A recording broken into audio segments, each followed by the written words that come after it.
Everything great. All right. Hello, everyone. We are back for another episode of DCA. Definitely a softer market again. We had a little bit of a sell-off last week, which has accelerated over the last 7 days. We're coming in here with Bitcoin just above 61K, Solana just below 130, and ETH just hanging out above 3,300. So a decent move lower, let's say 5 to 15% lower kind of across the board there for some of the majors. How are you guys doing? How are you guys doing in this sell-off? Good. As you know, I've been worried about the carry trade. You and I have been going back and forth for 2 weeks now. And now we got, yet again, Mt. Gox rattling the market. And it's like one of those records on infinite repeat over and over again. The news comes out, oh, Mt. Gox is going to sell. Everybody freaks out. Price tanks. I think the two big things for me are, one, we've got the 200-day moving average around 58,000, and we have the short-term holder realized cost base, which we broke during a bull market, which is not a good sign. So we're now about $2,000 below that. But that being said, it's surprising how some of the alts are holding up. I had a few on my shopping list, and they didn't dip at all. So very, very bizarre. And Solana is where it was on Friday. It's actually a little bit higher. So certain things are not impacted by this Mt. Gox stuff, but it is big, and we'll dig more into that later. So that's kind of my view of the world right now. Optimistic. That's good to hear. Not optimistic. We kind of knew Bitcoin had a chance of taking a dump, and it did just that. It was just too many headwinds versus tailwinds right now, and breaking that support. Like, we are teetering on the brink. I did a video a few days ago called teetering on the brink, and literally we broke through the brink. So we'll see. What about you, CTO? How are the charts feeling to you? Is this a buy the dip sort of day for you feel? Yeah, can I show the chart here? I think it is pretty clear. Is it showing up? Yes. So I think this got really clear, and we've talked about it on the past shows. The key resistance was this one, 71,400. And the key support, as we have talked about, was 60,800. That we hit exactly today.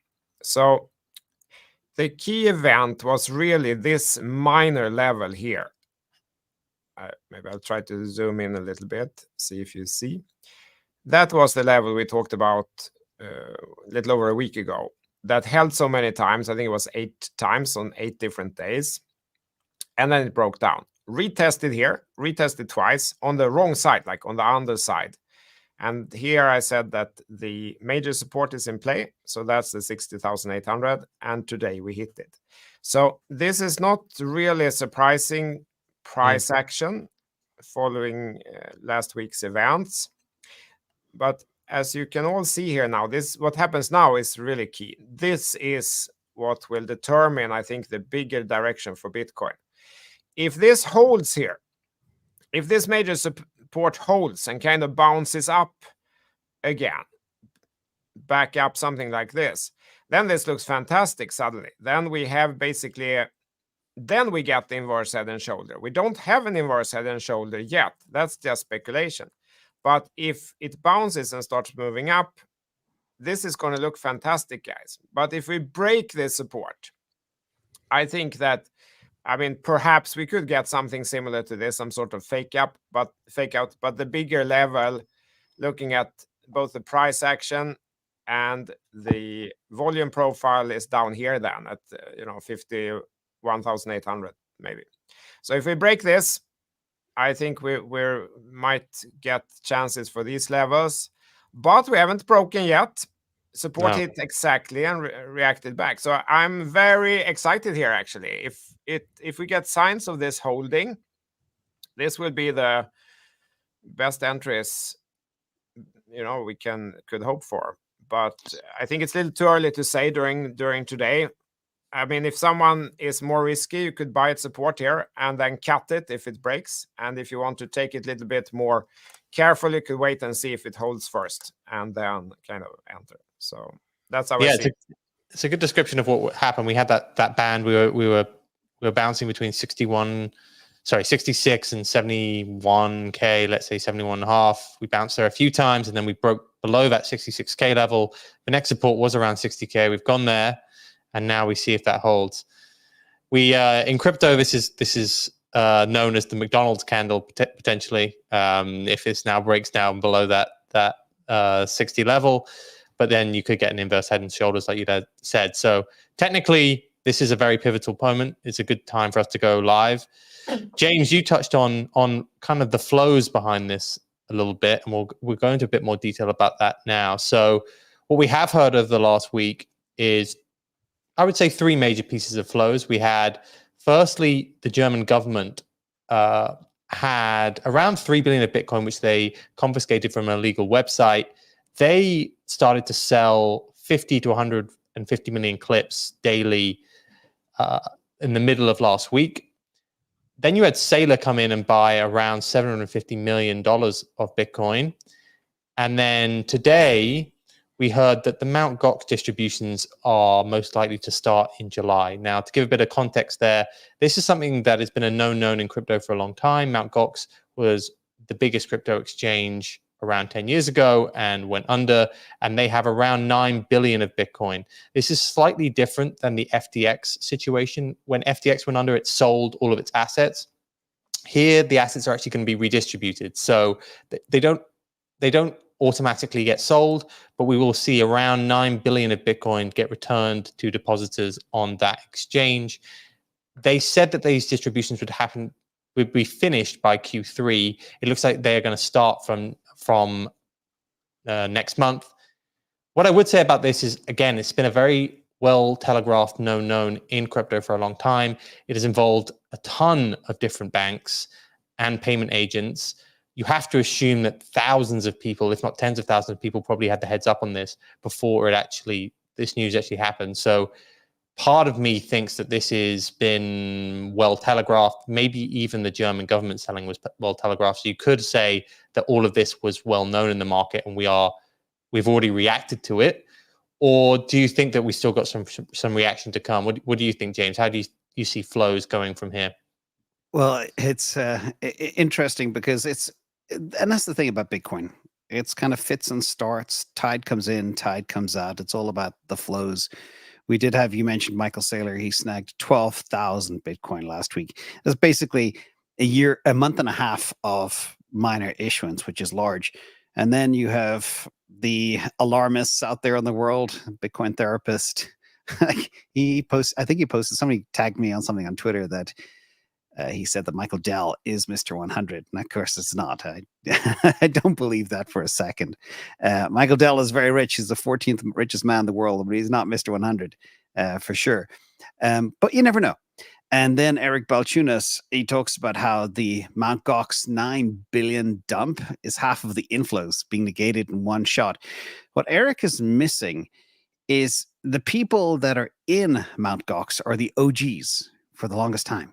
If you look at the simple way to think about the Bitcoin space, 70% of Bitcoin is 4 to 5 million of it is lost. The rest are long-term holders that are holding this thing as insurance against the world going sideways. So I don't see, even if these OGs, they're the most likely to hold on to them. Yes, they may take some lifestyle chips on the way, but the majority, again, 50 to 70%, I believe, of the Mt. Gox will be held at the very least. So it's not like 9 billion is going to be dumped. And given some of the different market participants as well, everybody has their price.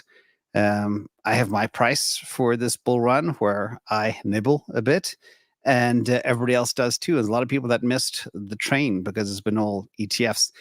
And then we have another angle as well, not just Saylor buying, but of course more of the fear out there. I have another slide. There, Metaplanet, Dylan LeClaire. I think Dylan LeClaire is an advisor or working for the company right now. Metaplanet, they're snagging. You got a company called Semler in California. They are adding treasuries as well. And everybody's following the MicroStrategy playbook. Michael Dell personally is probably already invested in Bitcoin. His company may add some to the balance sheet too. This will overcome a lot of the fear right now. And it was actually interesting because when you look at the chart, in fact, CTO, maybe you could talk to this too.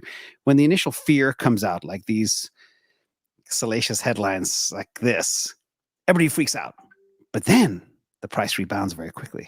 And we're seeing that happen right now. Not exactly rebounding, but 61.6, we fell to, what do we fall to? 60,600 today, 600 away from kind of my target yesterday. And that's pretty close. So it's again, it's being bought up, and now we are pretty much down. Of course, we're down $1,800, but we're off the floor. So again, there's people buying, there's people selling. Mt. Gox, we've been hearing about this for how long? 10 years now. It's just, again, infinite repeat record. I don't think it's going to crash the market at all. Yeah, that's my view as well to a certain extent. I would say that a lot of this will have been well known. There was some takes today from people being like, well, this is going to lead to a huge amount of selling. We're going to go so much lower. I would say that a lot of people would have known about this happening particularly so soon. It was already known that it would happen in the next 3 months, but the idea that it would happen from next month, I think has probably been well telegraphed. So I lean towards this being backward-looking information, and that the reason why we didn't get such strong reactions to the macro bounce that we've been seeing, and also all the good news that has been baked in over the last few months, is probably because people knew these distributions were going to be happening in July, and potentially even the German government was going to come in and sell 3 billion. So part of me wants to lean on the idea this is backward-looking information. And I also agree with what CTO is saying, in that 60K also looks like a bit of a battlefield. We're going to see, I imagine, at least some form of a bounce around this sort of level. And then we'll have to decide. Like, you don't just smash through 60K, in my opinion. It's been tested so many different times, and I think we're going to see it chop around this level for a little bit, whatever happens. What do you think, CTO? Do you still think we're going to have a decent period of does this news make you bearish on the market? Or do you think it's kind of probably already baked into the price? You're muted. Sorry. Yeah, I mean, if you look at the chart there, we kind of see what people have actually done and not just what they are talking about, because usually that's not the same thing. The rejections happened, what is it, 2 weeks ago, 3 weeks ago? And this support breakdown, that was actually really key. This was 13th of June. So, I mean, if these news are explaining this price behavior, that didn't happen today. That happened 2 weeks ago. And I mean, perhaps, I don't know, it could be that some people knew about it and took action. And now then, when the news is actually out, perhaps those larger players have already taken that action. So sometimes, like when the news comes out, it's late already. That's the wrong time to react on it. The bigger players perhaps knew this 2 weeks ago. Don't know. Yeah. Also, this whole thing with the Mt. Gox, I don't know how many times we've seen this, that Mt. Gox distribution is coming in 1 month. I mean, I wasn't here in this industry 10 years ago, but I think it's almost that length of time. And at least every single year that I've been involved in crypto, there has been Mt. Gox distribution is coming now and will crash the prices. I have no idea if it's going to happen this time. Seems like people are more convinced, but so they were last year. So let's see. And like James said, it will not be that everyone take these 9 billion worth of Bitcoin and dump them on the market immediately. Who knows how much? There will be some selling, right? People couldn't sell this before. If they get the distribution, for sure, a part of it will be sold. But how much? I don't know. But I don't know. It's not going to be 100% for sure. Yeah. 10%, 50%, no idea. But it will not be 100%. Absolutely not. Also, there's a lot of I don't know if it's if it's like a taxable event getting this distribution. Probably not.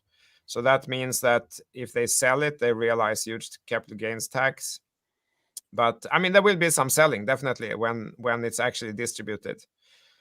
Yeah. In But fact, I couldn't read anyone saying that it will be 9 billion distributed in Bitcoin in 1 month. I saw something that they will start distribution or something like that.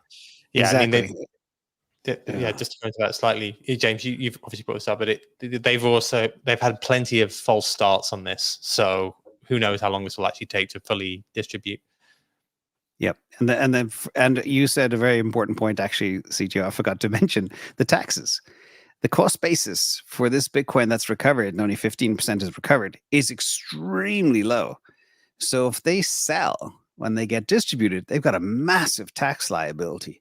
And when people are faced with a massive tax liability, they need to take their time and figure stuff out and talk to their accountants. Imagine you've got a big bag of Bitcoin here because the number of creditors is not that high. So everybody, the average payout will be in the millions of dollars probably at a very low cost basis. So people will need time to think and plan, and they're not going to get their holdings and just dump it immediately. So this is why it's just overreaction to the news, in my opinion. Yeah, actually, I know someone I've met in Portugal who's set to kind of get a huge distribution from this, let's say in the millions, but he doesn't know how much it even is. Like he is got the actual communication from Mt. Gox to holders here has been very difficult. It's often, the releases are often in Japanese and through various different payment agents. So he literally has no idea how much Bitcoin he's getting. He thinks he's getting a certain high amount, but he has no idea. And he also knows there's going to be a massive tax implication. So just trying to put people's understanding that everyone's kind of in the dark about what they're even getting, it seems exactly. like. And if your friend had 100 Bitcoin in there, he's getting 15 back. That's the ballpark number. So tell him he's not getting his 100 back.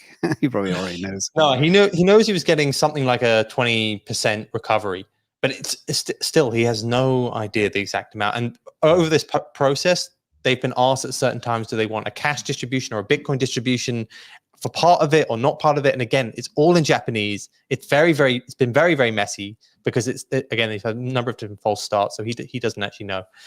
Anyway, we'll move on to the next topic, which is this just all noise? Should we be paying attention to global liquidity, M2 growth? There was a very popular chart which Delphi Research put out a few days ago, which basically just pointed to the fact that Bitcoin has been tracking M2 global money supply over the last few months pretty perfectly, and this has just corresponded to a slight dip in M2 money supply. This is before a period where we have 10 of the top 11 central banks set to cut rates in the second half of this year. You obviously have easing programs starting, particularly in Asia, but also potentially even around the world. Do you think this is just all noise? Cowbell, as Raoul Powell likes to call it, is about to get switched back on, and we are about to go back up. And Bitcoin will go back up naturally with global liquidity. What's your view on this, James? Yeah, stealth QE has been happening since nearly a year and a half since the American banking crisis. The Chinese are printing money like crazy to try bail out the property market, which is in the toilet. ECB, their M3, if I'm not mistaken, and M2 has not been curtailed like in the US. So global M2, what I like about this chart is it's on a 6-month delay. So it's back in time. It doesn't reflect the uptick that we've had. And I track global liquidity every single week. And it has been upticking. In fact, we added something like $650 billion in global liquidity since the beginning of June. And, people think June is a terrible month, but still, I think even the ETFs are still up fractionally so far in the month of June as well. I know the last 10 days, they've had some severe dumpage, but the previous 14 days before that, they had a positive inflow. So it's not the end of the world, everybody. This is just overreaction to the market and the unwinding of the carry trade.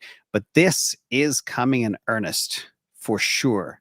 And this will float all boats, as we say. And you can see the beautiful correlation here. The orange is the Bitcoin price and global M2 is blue, and they follow each other like almost perfectly nailed. This is what I kind of looked at. I was like, this is just all noise. Like if you have a long-term approach here, global liquidity is going to go back up, particularly the second half of this year with all the different central banks. We could be on for one of the biggest periods of reduction in rates we've seen in decades here. With to put it in perspective, UK inflation hit 2%. rates are around 5% there. US inflation is around 3%, rates are at 5.5% there. EU inflation is just over 2%, or German inflation, and rates are 4.25% there. So rates are quite a bit higher than where inflation is. So we should be seeing a reduction in all of those major economies. There was another very good article from Arthur Hayes, which I know you read as well, CTO, which is pointing to what's going on in Japanese banks. And this might seem slightly detached from crypto, but it does actually have an important feedback loop. So there was a bank last week, I think it's called Norichuken Bank. Obviously, I don't speak Japanese, but they have said publicly they need to sell 63 billion of US treasuries. Now, the Japanese foreign currency holdings of treasuries is something in the hundreds of billions, if not trillions. It's kind of unclear between the retail and actually the Bank of Japan who owns them. But you are set to see huge selling of these US treasuries. Part of that is because of the increase in US rates meant their mark-to-market losses were very high. But also there's been a big move in the hedging of dollar yen, which means that basically the reason for holding those treasuries has been completely negated. It looks like one of the most obvious ways to stop this being a pain in the US Treasury market is for these bonds to be bought by the BOJ and then for them to use the FEMA repo facility to basically get back dollars. They would print dollars in receipt of those US Treasuries. So this could mean massive easing to the tune of tens, hundreds of billions if this is done, and it would be stealth. This would not be seen as something that people really pay attention to, but the pain in basically Japanese banks is very similar to the pain that we saw in regional banks in the US 18 months ago. It's just happened 18 months later, and the US similarly is going to have to do some form of stealth easing to kind of make sure these treasuries don't destroy the treasury market, because otherwise they'd have to go into the open market and sell tens, hundreds of billions worth of US treasuries. What did you make of this, CTO, this piece by Arthur Hayes? Yes, I have it up here actually on the screen. And I think it was very interesting. It was very educational, by the way. This guy seems like, I think at first impression, everyone thinks he's some kind of clown, but he's actually very smart. And I think you should all learn it here. It's on his blog. Arthur Hayes. And his conclusion is exactly what you said, Mando. His conclusion is that the supply of dollars must increase to maintain the current setup, basically, because of all this. I mean, there is an element of speculation. He is speculating a little bit that perhaps Yellen could come up with some other solution, and he's saying he's thought a lot about what it could be, but he can't think of any other way to do this, to get out of this situation, because Yellen and company won't want that Japan goes and dumps these bonds on the open market. They don't want that. So they need to find a better solution. And that's his conclusion. That's what the solution would be. So absolutely, I think this is interesting. There is definitely a huge correlation between liquidity. It can be measured in M2 money supplies. There's many other measures, but there is a definite correlation that when liquidity goes up, Bitcoin price tends to go up. So if we can kind of somehow figure out that the liquidity will increase, yeah, that's like one more star on the positive side for Bitcoin price. Absolutely. So many times I think about this as like a scoreboard, and it has been rather successful over these years, that we have many ways to kind of clues to figure out what will happen. One is like, does support hold or not? Are we keep breaking support? Is the trend up or is it trend down? That's another key event, because trends in technology and Bitcoin tend to be very sticky. So once they have gotten into uptrend, it takes a lot to change it.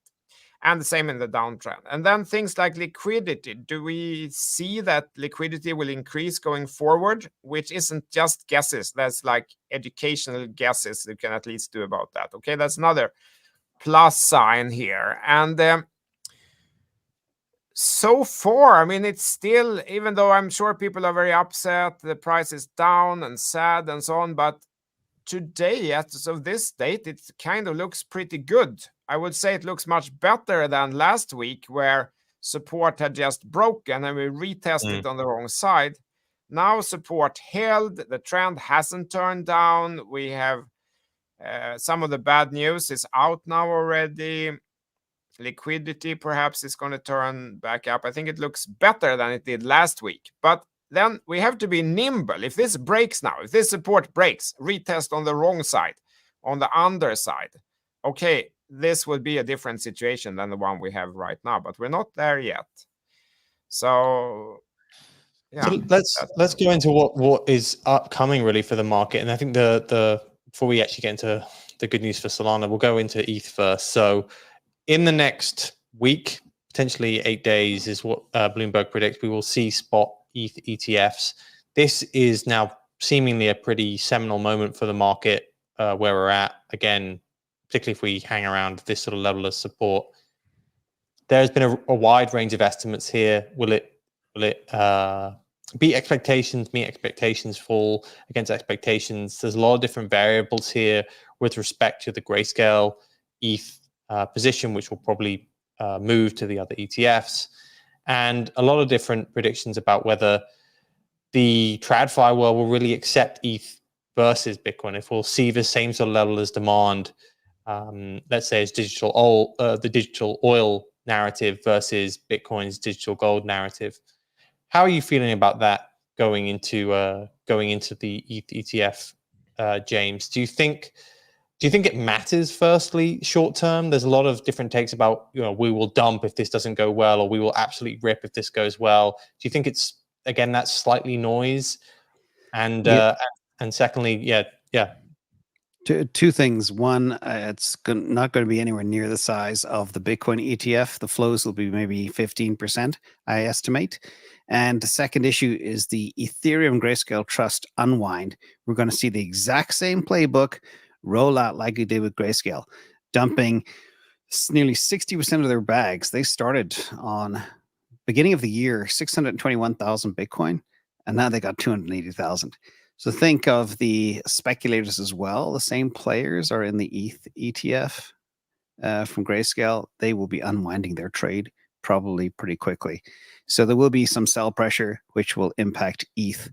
But I think, again, it's not going to be, the people who love their ETH think it's going to be a huge game changer. I think it's going to take time to flush out the Grayscale selling first. And the flows will not be as big, anywhere near as big as the Bitcoin flows. Yeah, I think it's really just working out what is priced in here, because I think everyone agrees that it's going to be a much smaller and probably a longer process of inflows than it was for Bitcoin. At Bitcoin, it felt like there were a bunch of different people chomping at the bit to get involved in the Bitcoin ETF.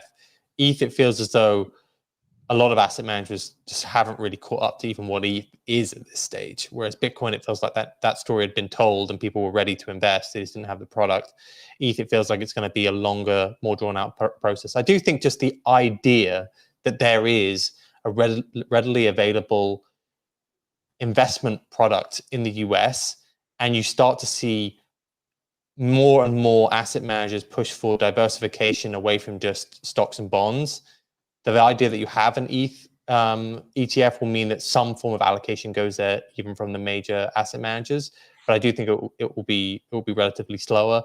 I've said before, I think we probably end up in the low billions of inflows, net inflows, even including some of the Grayscale exits. But I think that will definitely disappoint versus the Bitcoin ETF. I think we're talking about fractions here, like 5 to 10%, rather than, let's say, 20 to 30%. What do you think about the CTO? I know ETH has outperformed for a while going into this. It's underperformed today and really kind of fallen out of bed, I would say, to a certain extent.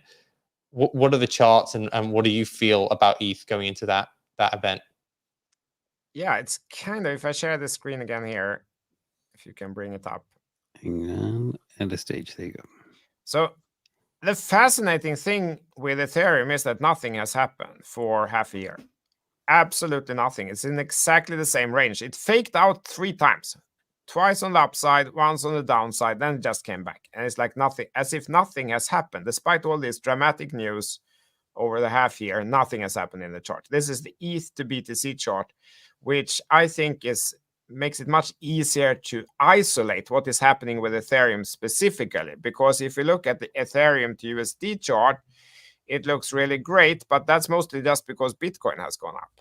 So if we isolate Ethereum individually, not much has happened. So for this to really change and become something else than just a big nothing burger, it needs to break out. And this was the resistance, but now since it faked out twice, maybe need to break up this level. But it's not very far from here. So I don't see it yet. There's nothing kind of proving that this has really changed direction at this point. It needs to do much more than this. I would have actually have guessed that this would have completely broken out and be full out bull market. ETF is coming to Ethereum, but it hasn't. It really hasn't. It's just been a big nothing burger.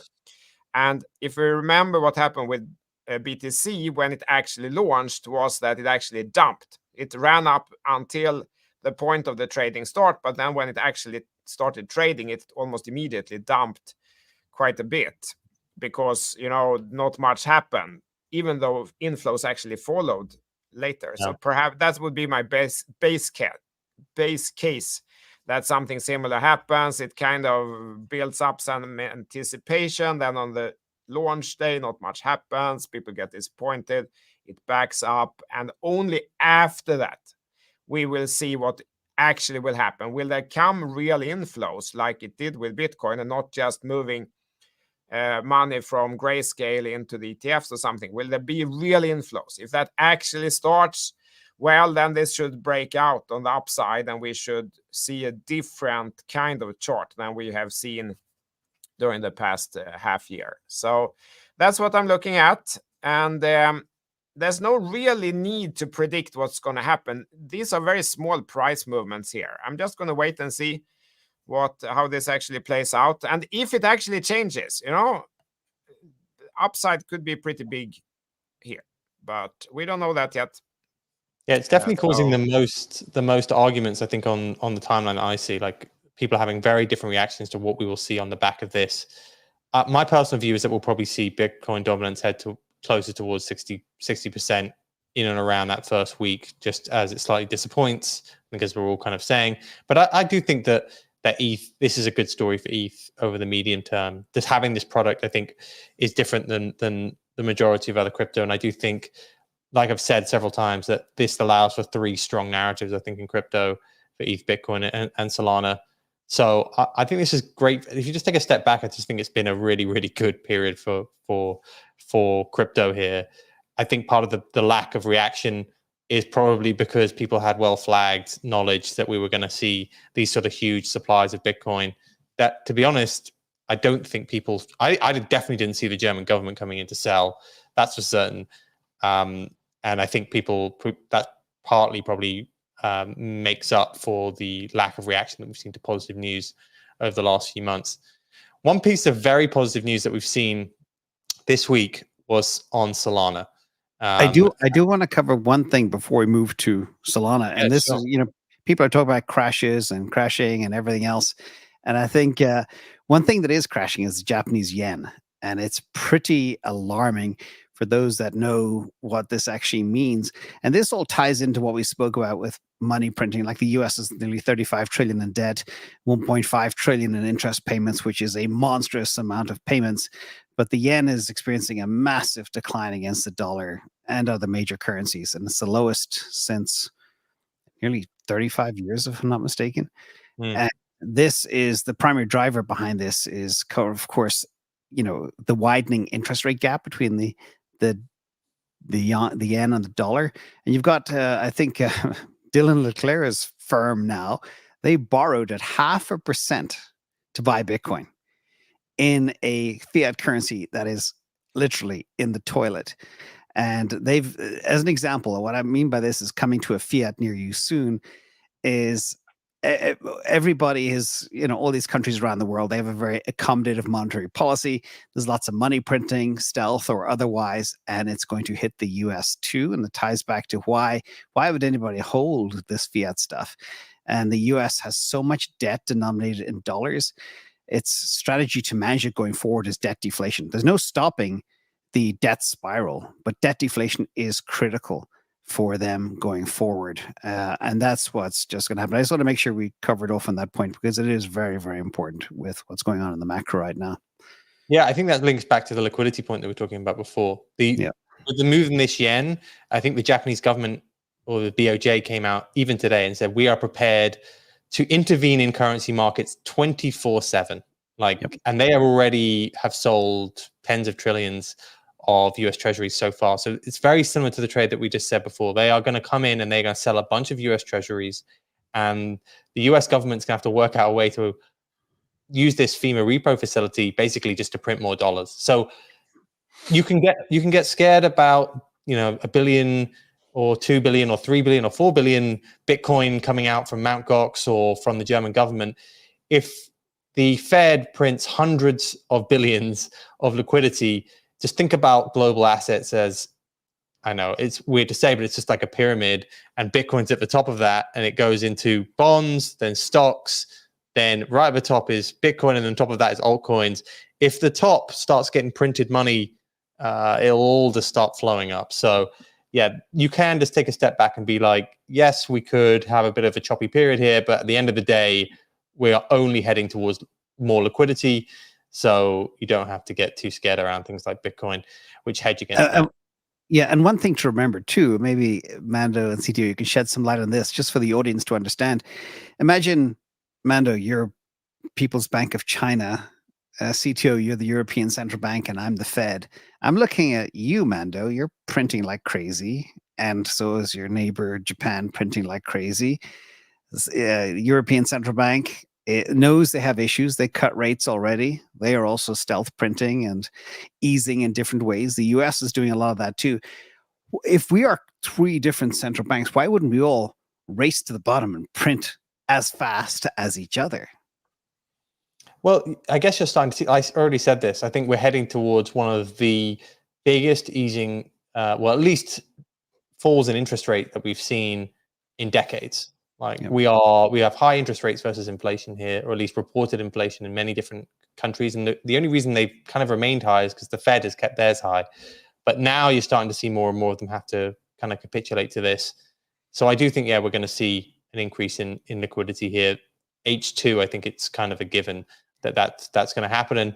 And therefore the best asset to own is the hardest asset in the world, which is Bitcoin. And it just feels like that's kind of a no-brainer that will win in this scenario, even if you have this kind of short-term chop, or you have the technicals which kind of get in the way of that. So all kind of the same trade here is that it is starting to look increasingly like Japan is an issue, both from a currency standpoint and a banking standpoint, and there's going to have to be a fix there where the US prints dollars. So we will go into Solana here then. So that was one of the biggest pieces of news of the week. They are pushing through a ZK roll-up, basically improvement on the L1 layer. There was some debate about it was kind of L1 or L2 tech. We could see 5,000 to 10,000 improvements in scale and in cost on Solana. A huge upgrade here, which kind of happened in stealth well before Firedancer was meant to be coming. And I think very, very few people knew it was coming, because it was, like I said, it was done in stealth, because arguably this could be taken by other, or at least this technology could be replicated by other blockchains. What did you make of this, James? This does again point to the idea that Solana is the fastest, cheapest blockchain, and that's kind of where a lot of activity is going to happen. Yeah, it's really interesting. It already was the fastest, cheapest, but this ZK compression, which got a lot of ETH people upset because I think they're stealing their vernacular, that came out, and you mentioned it is 99%, 99.9% reduction in cost, which is huge. Also, 1,000x increase in potential speed too. So that's just part of it. We'll get into that in a minute and maybe ask CTO some technical questions. But then there was a new Canadian ETP ETF launching coming soon. They have also solved the problem of the gaming, which is, we spoke about gaming last week, is something I know very little about, but they have a new SVM that has like 50 millisecond latency, which is plenty for a game. They have a new node client. They've got a new thing against malicious MEV. They have a new feature which is designed to adopt people to crypto without actually having to go through the pain of setting up a wallet. They got a new USD send without wallets, just using email. Yeah, with emails. That was crazy. I saw that. Which I've tested too. And new smart wallets. But the compression thing is really huge. It solves the biggest pain point faced by institutions and mass consumer applications, and that is the cost of on-chain account storage. And this compression, means if you have a business that has, say, 500 million customers, and you want to put them on the blockchain with NFTs or tokens of some sort, you can now service 500 million customers with a cost of just 25,000. That is kind of a big game changer. But there's a few other things too. If I can pull them up here, there was a great chart kind of explaining how this new compression works, put together by DeFi Banked. I thought it was hilarious because the simple story is people don't understand it, okay? Because people are stuck in a world where they believe, L2s are, how do I describe it? There's so much confusion. If you're stuck in, and we've gone back and forth about this for a long time, when you're stuck in a modular world, it's hard to unsee it and understand the monolithic approach. And this is true compression without any of the L2 drawbacks. I think Tony totally said that as well. And it's very mind-bending. And the confusion is, it's like an L2, but without the drawbacks of an L2, without actually being an L2. And this is what is confusing the heck out of everybody right now. So it is a game changer. What's even more stunning is the fact that this is happening before Firedancer. Okay, so the only issue we have right now is how do you onboard that billion users? So you need really good dApps with really good product market fit, really good games, really good payment mechanisms, really good DEXs, really good DePIN capabilities. And now they have the scale. And I know people will be in the audience that hold other tokens, say, but decentralization. Well, it's a lot more decentralized than technically on a Nakamoto basis than ETH, and that is Solana. Nakamoto coefficient is 22 versus Ethereum is now 2 because you just need to control AWS and one other player, and then you've got half the control. Maybe CTO, you can shed some light on the true decentralization, what it does take to actually control a chain. But this is super exciting. Again, the adoption is the key, and that's the next stage right now.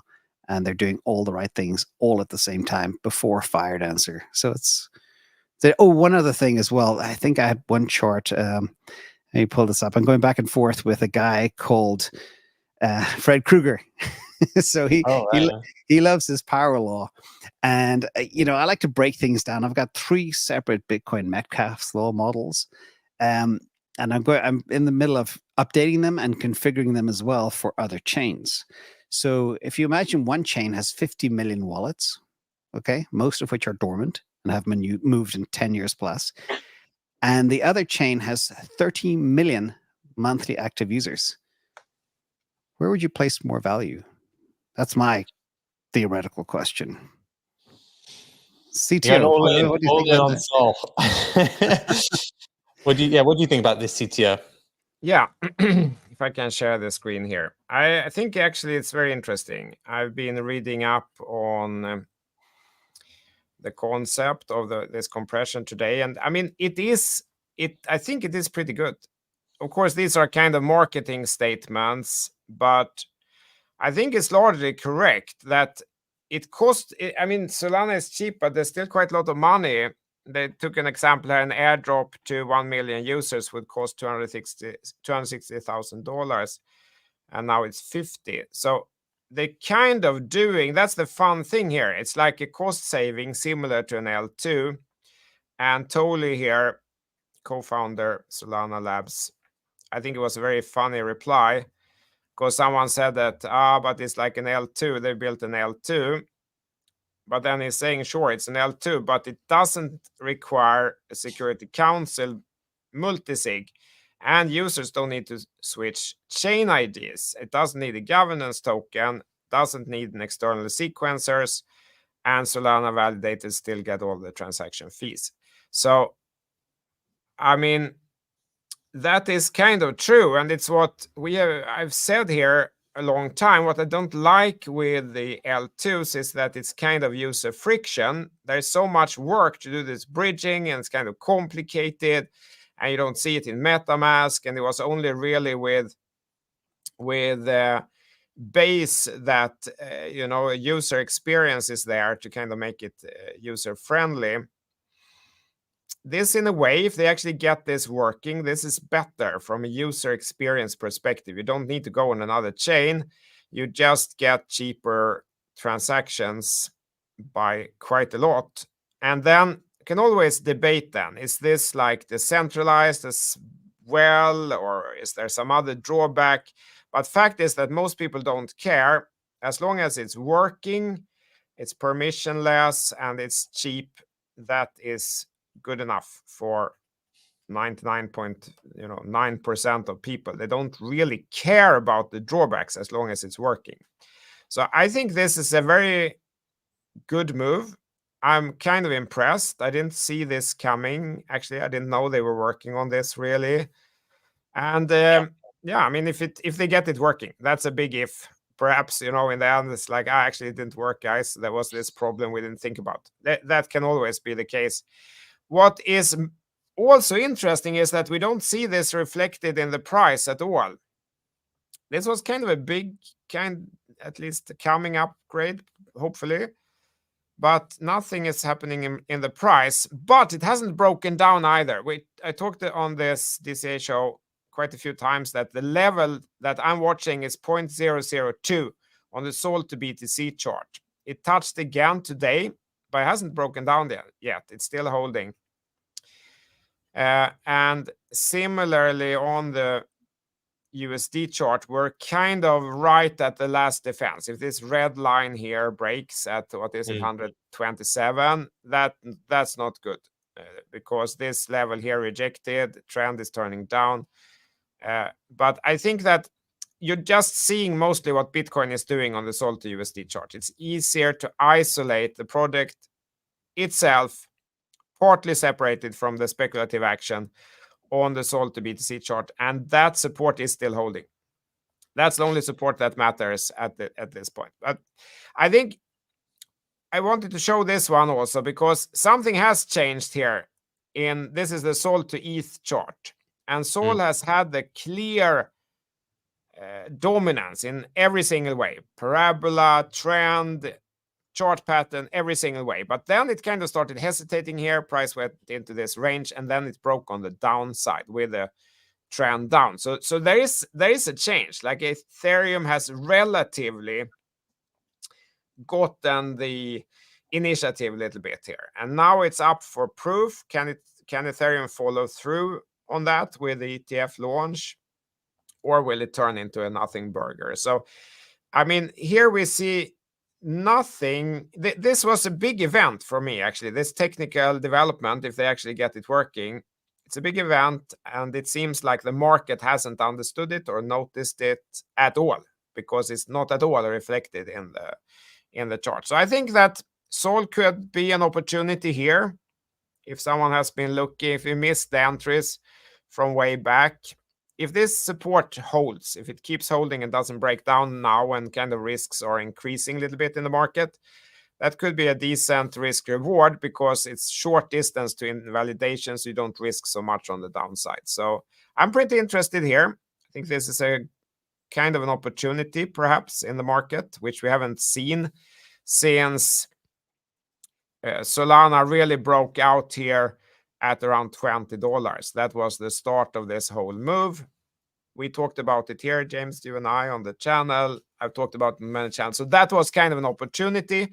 Perhaps if this whole support is holding now and doesn't break down the next coming days, could be another opportunity. Yeah, I thought this was interesting because firstly, it's like what you said. They didn't do a token. Like often when you see these sort of upgrades happen, particularly on modular chains, this will be its own token, maybe a DAO, which controls this piece of technology, which improves the roll up, and they've just decided to just have it on the L1, go full monolithic with it, which I thought was was kind of great just to see these sort of benefits, and you don't see this sort of VC came in and built this tech and there was some sort of weird token that came on the back of it. It's just been an improvement to Solana in itself.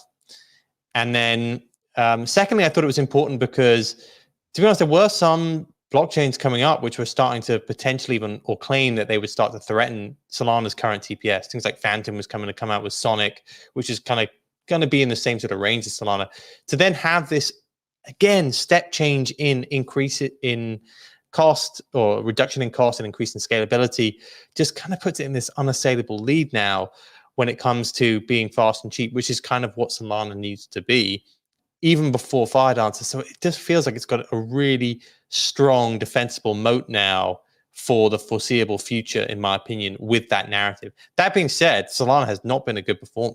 It is down 30-40% over the last few weeks. And I think people are kind of scratching their head, particularly to the reaction to this exact piece of news, because you would have assumed that would create a bounce, which I guess is getting people a little bit scared. You have the ETH ETF coming, which is taking a lot of the narrative, at least for kind of L1s.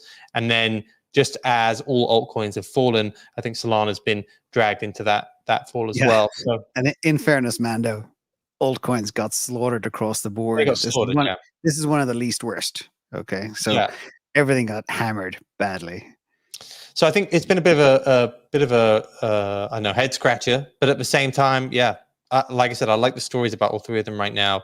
Solana's, to me, still feels like the one with the most upside, just because I think they're doing things which are going to make it kind of, like I said, unassailable in some of these things. So I still like that story, but I do see the strong stories in ETH and Bitcoin here.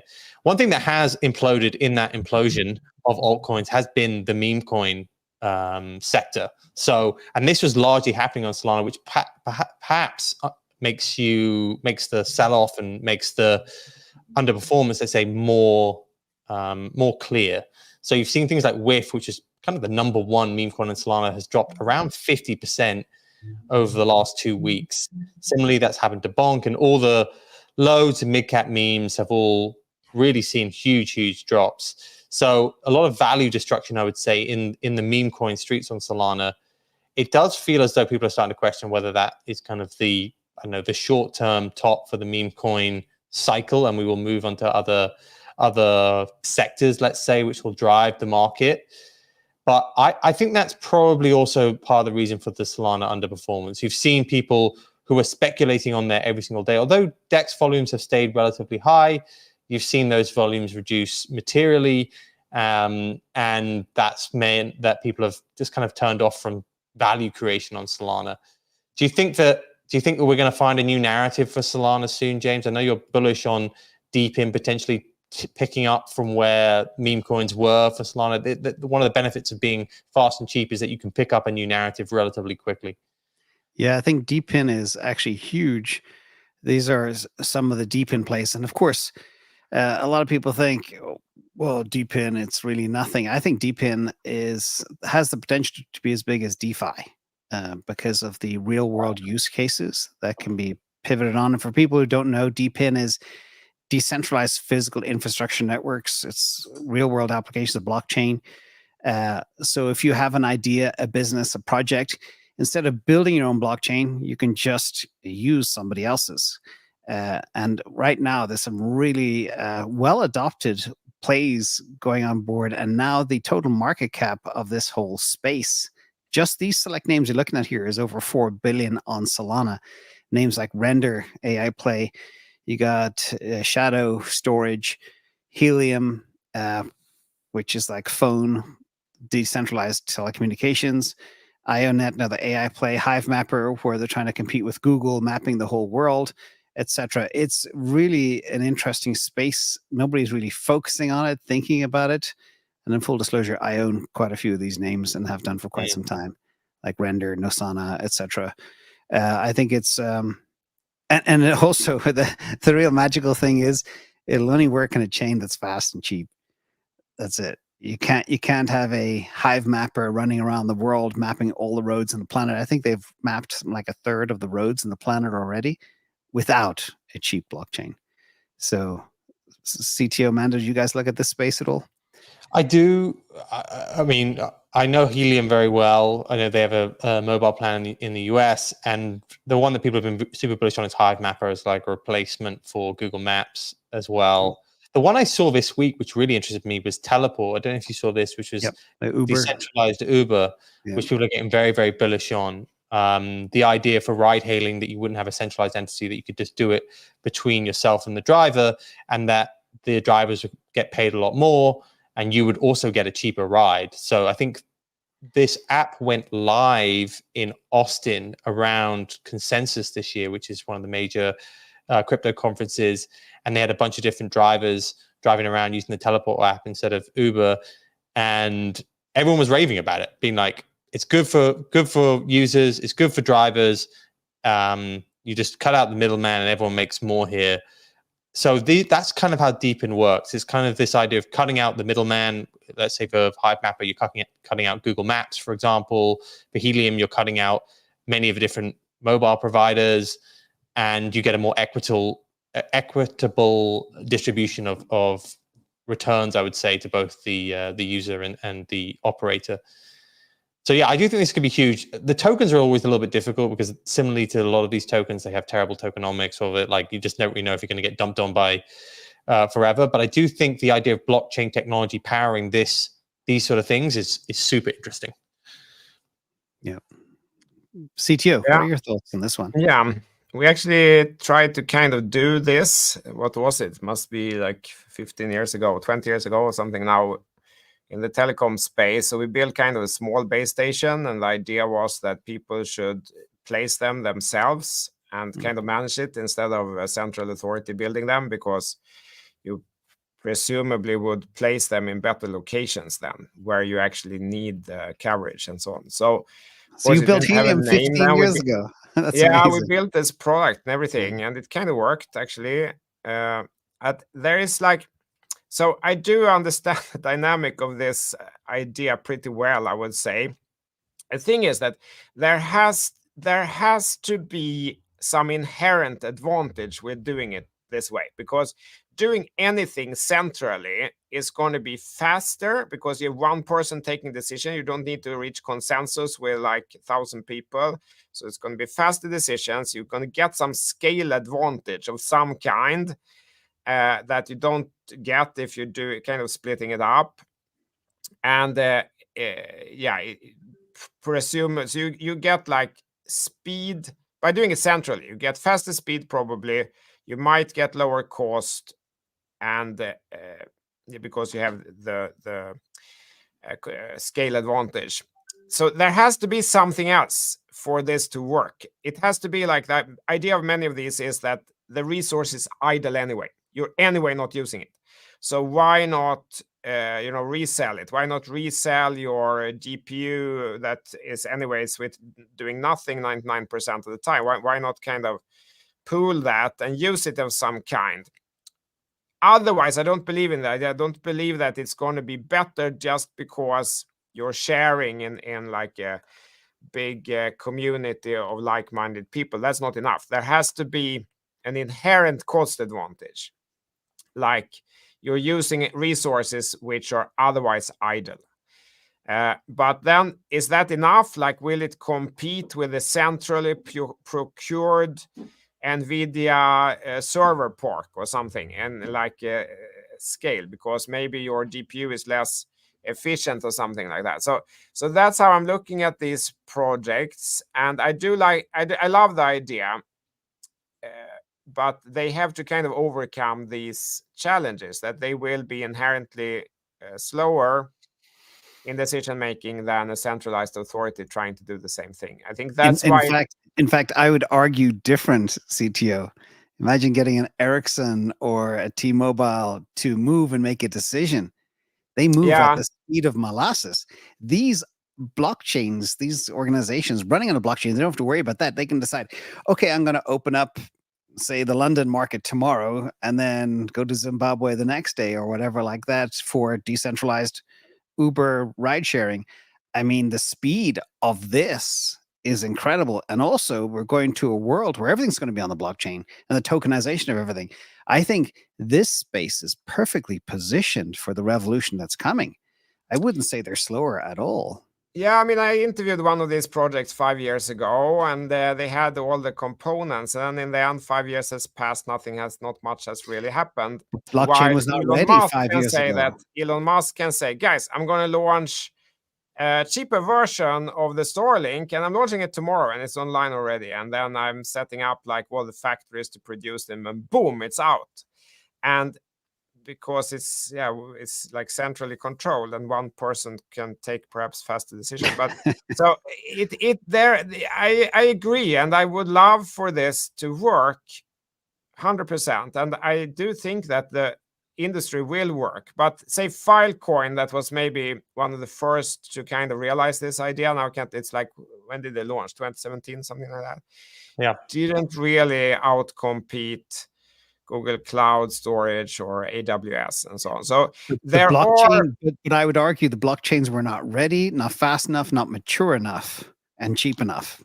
I would say the issue about this sort of stuff is really quality. So like people like that removal of the middleman, but they get worried about the quality of service. So there was a good comment there, which is just like, well, it works if you have safe drivers, but can you guarantee safety, customer service, quality with these sort of decentralized programs? I think you probably have to give up a certain extent of that to want to use these. Like, I don't know Helium, but I can imagine that that's where people have issues with them. You know, like we're scared about quality of service, we're scared about customer service, and that would be the same for if you had a decentralized, Uber, let's say. Who are you going to call if something goes wrong, or your ride's bad? Or people do like that level of centralization to a certain extent. So I think that's where the main thing is. I do think we're at the stage now where we have the infrastructure. Everyone keeps saying this in crypto, like we don't need more infrastructure.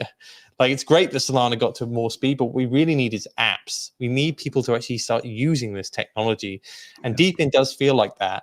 But I think the main tripping over is going to be just consistency in quality and in customer service, which people get they're just not sure about. Like, would you quit your Vodafone or your Ericsson membership and go in and get Helium? Would you quit Google Maps to go into Hive Map? I don't know, because it's difficult to work out the quality of these things over a long period. I think I tell you a fun story. I actually have a Helium phone. It's the Saga phone, and I pay $20 a month for the package as a burner backup. And I have another phone, but truth be told, I don't use either. I don't answer my phone. So I think phone is dead, literally. So it's just not worth answering anymore. So, but it's nice to have a device that's a wallet. That's really impressive. And, the world is going towards mobile. CTO's world totally mentioned that as well over the weekend. He wants to incentivize developers to build everything on mobile, because guess how you onboard 1 billion users? Not with laptops and iPads. It's with cell phones, mobile devices, smartphones. And that's the way it's all going, where you can do everything. Your integrated wallet, your DEXs, you're trading NFTs, you're playing video games, everything on the mobile device. So the world is going to change very quickly. And that's what I kind of warn people. And I know you both see the same thing. 2 years from now, everything will be mobile. Everything will be AI driven. Everything will be decentralized, tokenized, etc. Maybe not 2 years, but 3 years for sure. A lot will be. Well, let's get into that for maybe the finals. Can I just clarify one thing? I love the narrative. I think that many of the projects with this narrative, I think they will do fantastic over the next periods as well, just as they Render Network has done, for example. So absolutely, I believe it. And I mean, it's perhaps sometimes when you know something really well, you see all the problems, but most other people won't, and it doesn't matter in the end. Perhaps they 5 years later, 10 years later, they of course adjusted and found some solution to all this. So I love the narrative. I think it's fantastic, and I agree that I think it will perform very well. I think people are still drawn. Like, I don't know many services which are completely decentralized or have decentralized networks running them. People are still drawn to centralized companies for quality and also brands. They like to be part of brands and that sort of stuff. So I still think it's going to be a bit of a leap, but we'll see. Like you do have certain things like, I know, open source technology which have worked quite well, but in terms of actual services, it's very few which are like completely decentralized like this. So let's see how it develops. You were just touching upon the step changes that we're going to see in the world over the next few years. The SoftBank CEO came out this week and says we're headed to super intelligence for AI. AI super intelligence is going to be coming in the next 10 years. This has now been a narrative which has really picked up over the last couple of weeks. You had the launch of the new Claude AI system this week, which arguably is going to challenge ChatGPT. And you've seen seemingly big step changes in LLM, but particularly this concept of AI superintelligence, which could just change the whole world. Again, we were talking about quadrillion sort of industries here. What do you make of this? Now? We've obviously seen Nvidia hit an all-time high. We've seen AI still rocket in the last week. Nvidia briefly became the most valuable company in the world, although it's since retraced slightly. This is a huge trend, James. Like, what did you make of this? Well, AGI will be mature in 2 years, 2025, 2026. Elon Musk said that there is only one real true version of AGI in the world running around today, and that's FSD on Tesla. It's one of the reasons I'm very, very bullish on that. And the pace of change will be 1600x better in 2 to 3 years. So the planet civilization has never faced such a revolution before. Forget steam engines and fire and all that stuff. This is way beyond next level. We're talking multiple step changes. I totally believe in this. The question is, what happens to the humans? And when you have machines that are not only far more intelligent, far faster, far cheaper, and that's what kind of has me concerned. And I've been concerned about this since 2022. And CTO, we've had many conversations about this. I absolutely believe it. 10 years, I think, could be a little bit far off. I think we could get there a lot sooner. Wow, you think AGI sooner than 10 years? AGI in 2 years, 2 to 3 years. ASI, sorry. ASI fast. Remember, the pace of learning is exponential. The cost of inference is falling, and learning is falling dramatically as the machinery gets better and better. It's so hard to estimate what's going to happen next. It's like the old joke is, if you are looking through a telescope at a different universe, if you're off by a fraction of 1 degree, you're in a totally separate universe.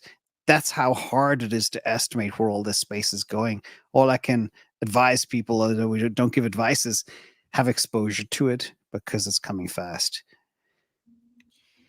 Yeah, this is changing the world so much, everyone. I mean, if you're positioned in your professional life at the wrong side here, you better do something about it sooner rather than later, because this is a very smart gentleman. If you're not aware of SoftBank CEO, of course they made huge mistakes, but they do put big money behind what they believe in. And SoftBank CEO is basically saying that he will dedicate the rest of his life and company to try to realize this. So that is one more person who's putting big bucks behind this. And what he's saying is then that the AGI is not that far away, and it can kind of reach then be better than an individual human person with up to 10x factor. But then from there, it's not so far to get from 10 times to 10,000 times. And that is mathematically, factually correct. If you can get to the first point, can absolutely get to the second point, because 1,000x factor, that's just doubling it by approximately 10 times. So, and that is absolutely possible. I mean, given the current amount of investment into AI, which will improve both algorithms, and then the chips get faster and cheaper by themselves also every year. So I think that doubling every year in capacity is not unrealistic. Also, more money goes in, so you can kind of build more chips, and because usefulness goes up. So doubling every year, 10 years in a row, is not at all unrealistic. And that means that in 10 years, it will get 1,000 times better. So if we can get to the first 10x, we will absolutely get to the 10,000 times more intelligent 10 years later than that. And what does that mean for jobs and everything? There will be massive disruption, massive disruption. But there are still some things that AI can't really do, probably, like because there is no precedence, and it's kind of you can't really predict the future to that extent. If you ask ChatGPT today, will Nvidia be replaced as the #1 company making profit from AI? And if so, what other company will replace it? ChatGPT won't know. And the other AI won't know either, because no one knows, and the collective intelligence of all humans can't figure it out either. We don't know that for sure. So there will be some things that it can't do. It can't predict the future because it's like stochastic events and so on. But a lot of what is today considered high-value jobs, I think, will be replaced, and sooner rather than later. So, everyone watching, think about your job. Will it get replaced? Yeah, then maybe think what else you will do instead. Yeah, I mean, the main limiting factors here, it seems to be things like energy that we need to solve for to even get to these sort of levels. Kind of the amount of different AIs that you actually have running this sort of stuff. But yeah, the people are scared about this. Is why arguably they brought in like universal basic income, because they wanted to protect a world where this kind of happens. If you have humans, no one can say they're going to be smarter than a human 10,000 times smarter than humans. So everyone's going to be, quote unquote, potentially slaves to this sort of thing. So it is something to be wary of, I think, at the same time. And like you said, this guy is a serious guy. Like, he runs SoftBank, which is the SoftBank Vision Fund, has been one of the biggest VC investors over the last 10 years, although they've obviously made some huge errors. But they also, I think, are the biggest holder of ARM, which is the second best performer in the Nasdaq after Nvidia this year. So he obviously does know what he's talking about here. And this sort of world could be interesting. In fact, the ARM investment completely made up for all some of the losses they made in the past 3 or 4 years. It was huge.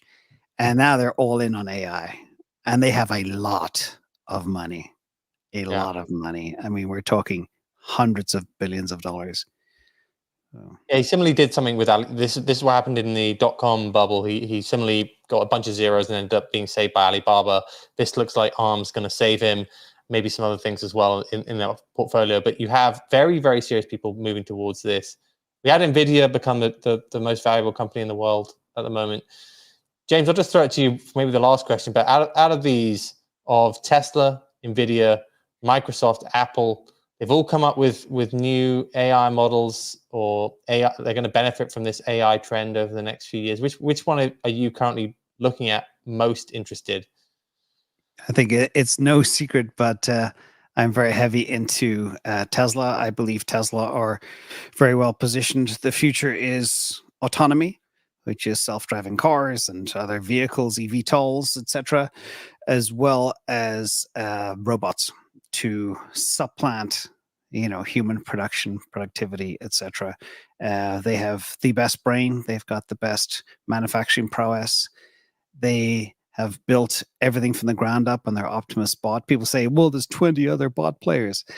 There's only one with the actual capacity scale, $650 billion market cap, factories all over the world. And they're focusing now on data centers. And one of the things that's super interesting about Tesla too, it's priced. It's underwritten as a car maker. And it's an AI autonomy bot maker with SaaS revenue. When that repricing, re-underwriting happens, it's going to be a very fun time to be in a position. And did you look at ARM? Have you looked at ARM? I have, yes. I've analyzed them. Yeah. What do you think of that?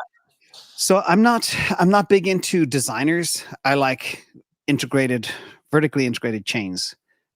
So that's kind of where it falls flat. Plus, you're up.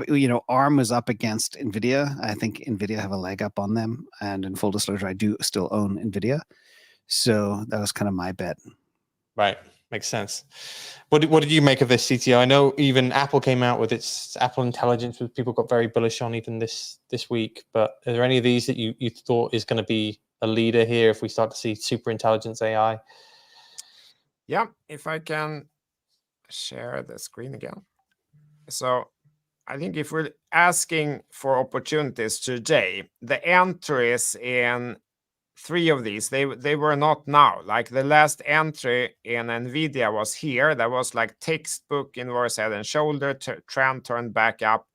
But that was like a 22. Price now is 120. And like waking up now and trying to chase after it and so on, it's very risky. Where would you put the stop and so on? It is not good from a trading perspective. Similarly with Microsoft, it has been in this uptrend and textbook coming now and thinking, great, I'm going to buy now 449. Okay, but the entry was kind of down here.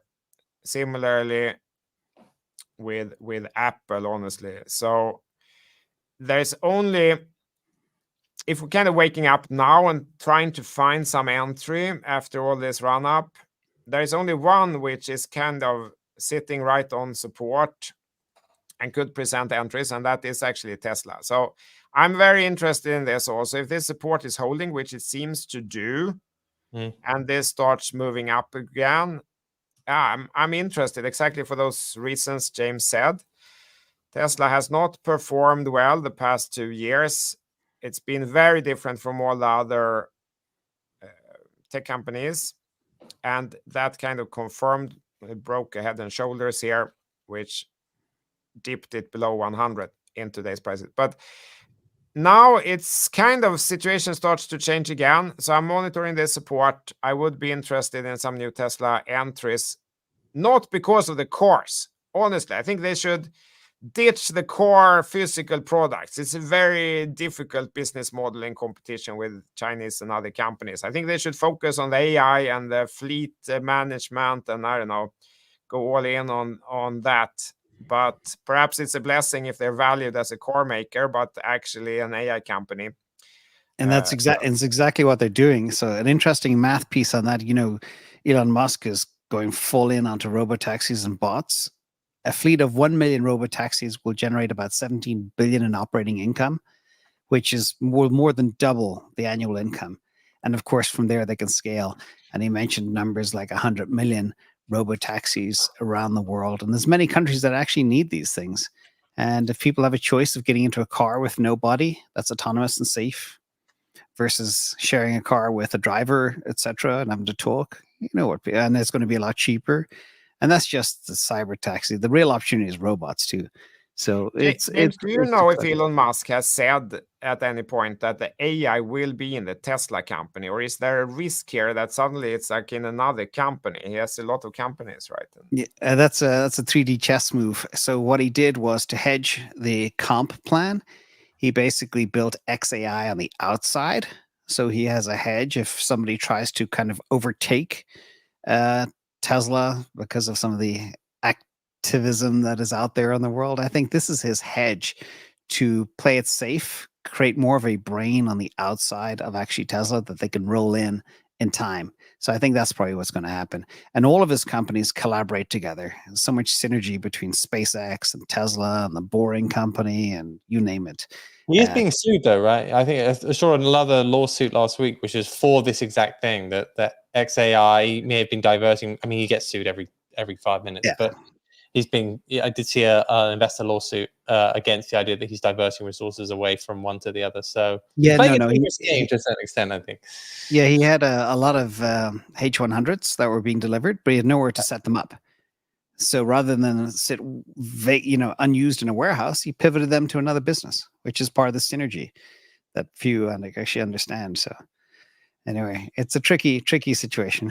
For sure. It's definitely a political mess, though. So either way, look, I think that was a great show. I think we've rounded up everything. Bitcoin is is down about $500 while we've been doing this talk. So still sitting around that 60K support level. Solana 126, ETH 3277. Actually, ETH is underperformed slightly again. But let's see where we are next week. Hopefully we maintain this support on Bitcoin. And thanks a lot, gents. We'll be back next week for more across crypto and macro and AI. Thank you so much as well. And we're all on each other's channels, but I have links for these channels below and the Mando newsletter and CTO's channel as well. And thank you as well to the audience for coming. And thank you for moderating, Mando. And good to see you again, CTO. Yeah. Have a great week. Thanks, guys. Thanks for listening, everyone. Bye, guys. See you next week.